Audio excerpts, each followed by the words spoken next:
Greetings, Star Warrior. Welcome to the Outer Rim.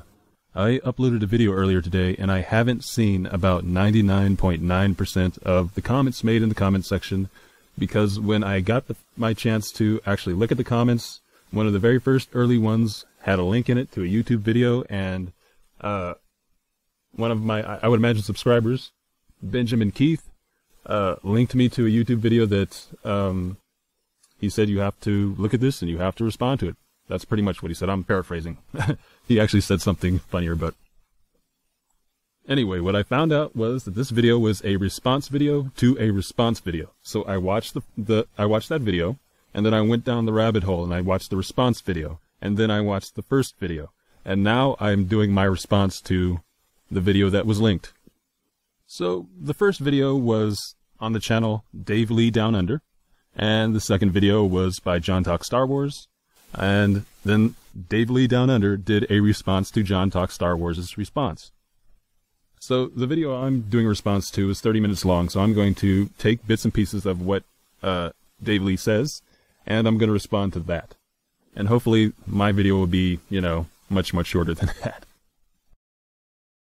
This being the internet, people haven't been so level-headed. There have been people shouting stuff like, "You're a you, you idiot, you are if for liking this movie, you piece of go die, kill yourself, you're a soy boy if you like this movie." People have gone crazy. I mean, this is the thing that I'm trying to spotlight in this video, is how this fandom can be so toxic, so horrible to the creators and the other fans. My aim of this video was to put a spotlight on that and make people go, okay, well, maybe we have been too harsh. Let's kind of pull back on that a little bit. But the comments thread on this video has really just turned into nothing more than a proof of what I'm trying to say about this fandom and the state that this fandom has found itself in.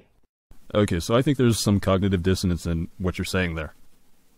So I'm a pretty blunt person. I say what I mean, and I don't feel like it's healthy to go around pretending like we live in a world where people don't fire each other for doing a bad job, that people who have sports rivalries just stop cursing each other out after a game or after a fight or whatever. This is the world we both live in. So unless people are threatening each other with bodily harm, then most of that stuff is meaningless and harmless. You're completely ignoring the point of it if you think that people need to stop acting that way.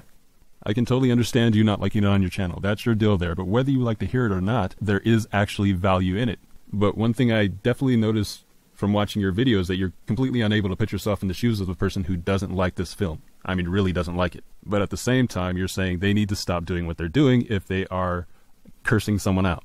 Now, I don't spend my time cursing people out. I don't make it a pastime, but I do understand the importance of that freedom of speech, and I understand how people are. Just generally, you can point to almost any sort of competitive, or even if you're talking movies, anything really, and you've got people behaving that way.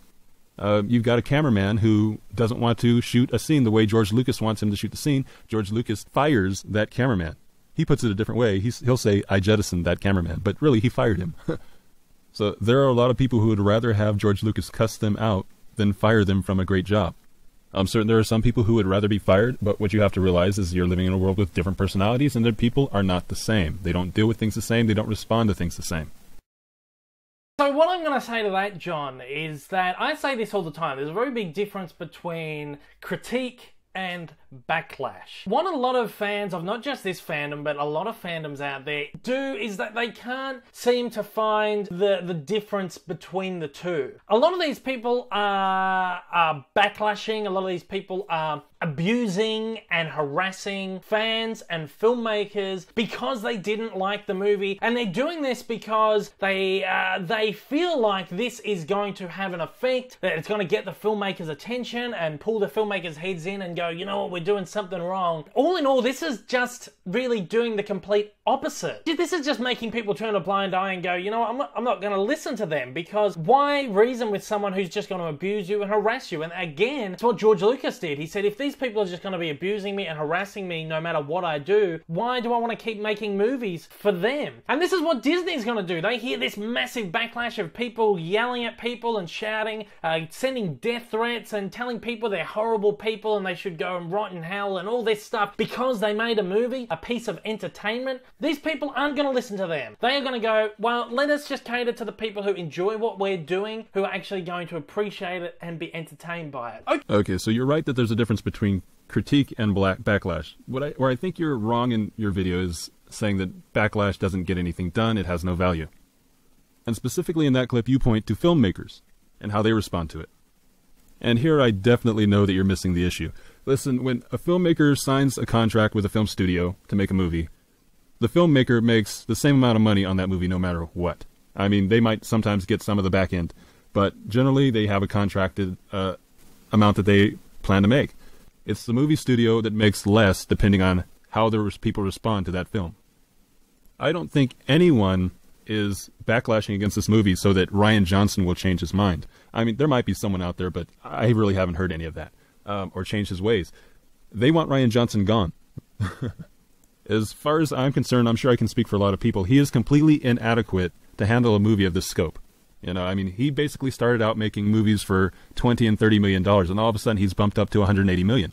This is where the problem, I won't say where it begins, because it begins with, you know, someone higher than him, but this is a huge problem.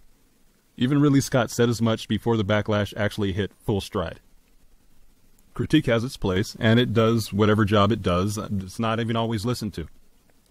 When there's backlash to this level, it sends a different message to the film studio. And people are totally not into their thing.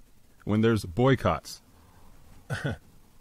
these film studios are corporations. They don't work as people. They don't have feelings, okay? They're interested in money, and that's basically it. They don't have any emotional investment in Star Wars. I remember seeing an article that Time Warner is thinking about selling DC Comics. Yeah, they've owned DC Comics since 1969. Now, maybe this situation would still be the same if the DCEU had been more successful.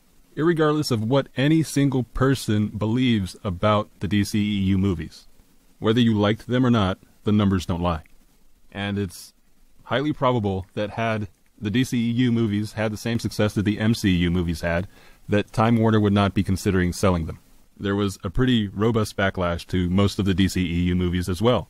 But the filmmakers found it difficult to change course in a way that would please a large majority of their fan base. Now, I didn't like most of the DCEU movies. I didn't like most of the MCU movies. I never saw Thor Ragnarok. I never watched Black Panther.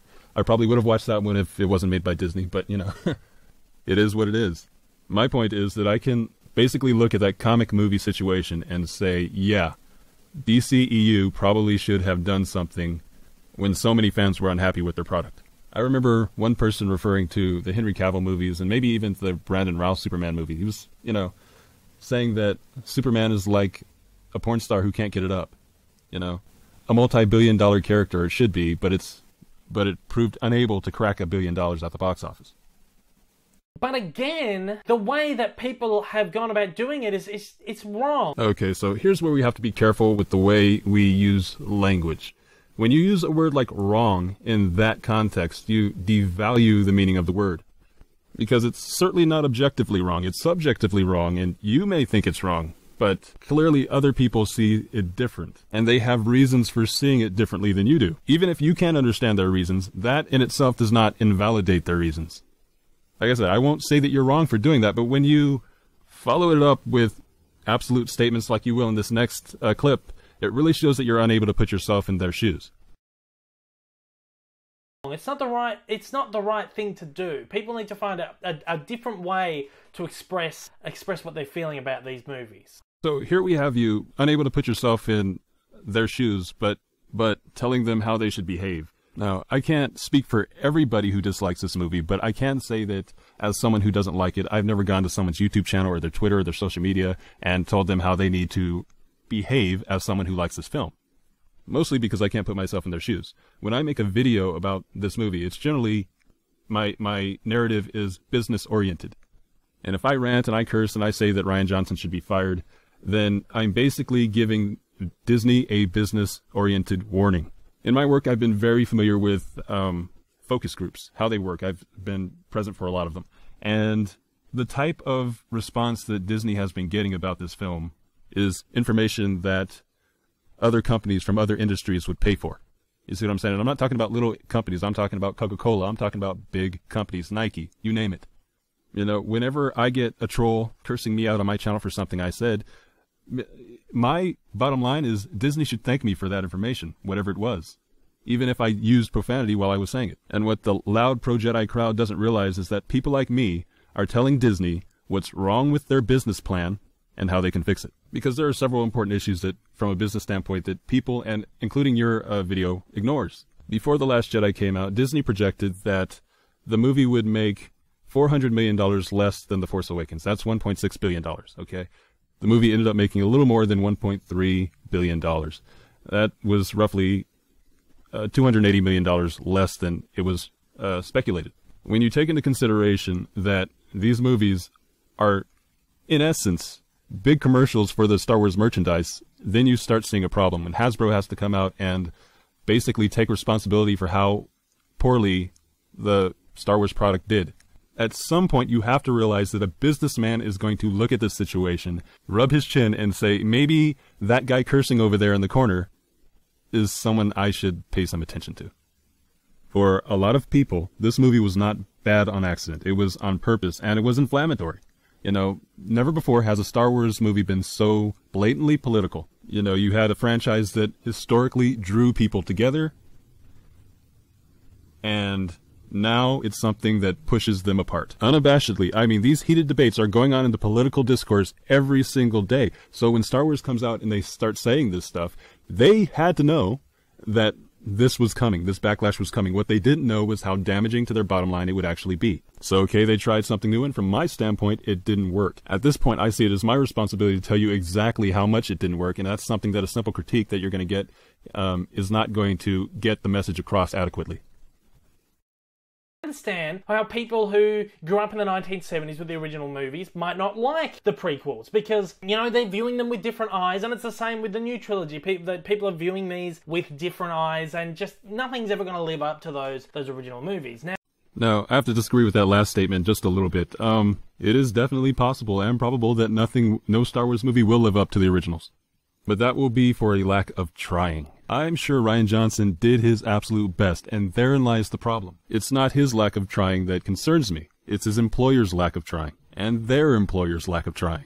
Great movies are still being made today. Case in point, I can't stand Tom Cruise, you know, as a person.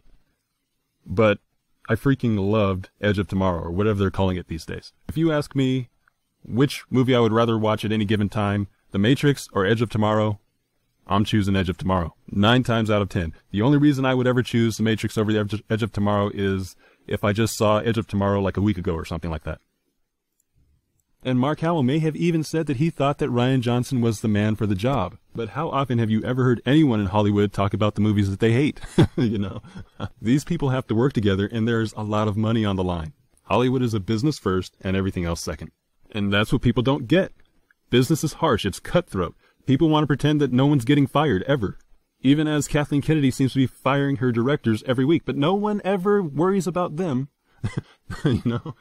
They want us to treat her like she's the nicest person on the planet, because she made a Star Wars movie. And the truth is that Rian Johnson got paid very well to make what I consider the crappiest movie of all time.